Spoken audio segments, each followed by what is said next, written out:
En plus d'un accueil de qualité, la clé du succès du domaine repose essentiellement sur la compétence des enseignants. Un pari gagné avec Jean-Michel Mérite, maître d'aïkido. Sur une semaine comme ça, je suis obligé de doser physiquement déjà, parce que les gens ne sont pas professionnels, donc au bout du 3e jour, ils sont un petit peu fatigués, et aussi au niveau de la concentration.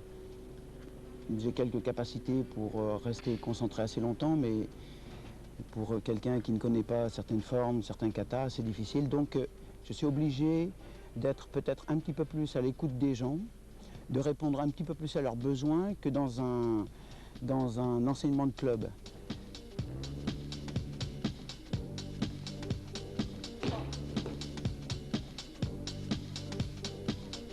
Au-delà du cours technique, le stagiaire profite du cadre naturel et développe une attitude spontanée, essentielle pour la convivialité. Encore une fois, l'aïkido, c'est pas que des gestes. C'est vraiment être en harmonie avec des lois naturelles, et la nature on a beaucoup de chance ici avec cette nature. Et donc après, les gens se détendent au bout de certains jours et on peut avoir une communication de cœur à cœur, de ventre à ventre, d'esprit à esprit. C'est-à-dire pas de calculateur, des choses spontanées. Et on voit les gens se détendre et avec beaucoup de confiance.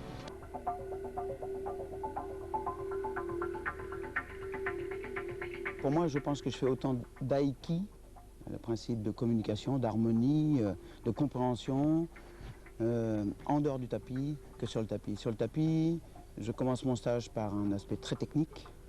Ensuite, je passe au deuxième aspect qui est assez martial.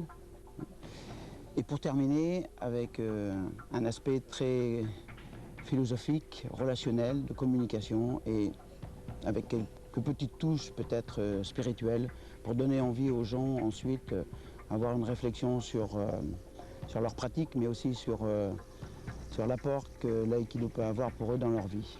Le bonheur vient de la capacité d'échange entre le donner et le recevoir.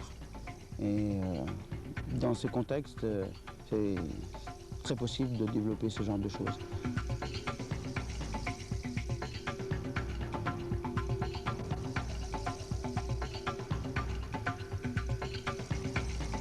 Les amateurs de sérénité pourront se donner rendez-vous dès l'été prochain dans la belle nature du domaine de l'Embrun. Au programme, une vaste palette d'arts martiaux et surtout, le travail dans la bonne humeur sous le soleil du Lot-et-Garonne.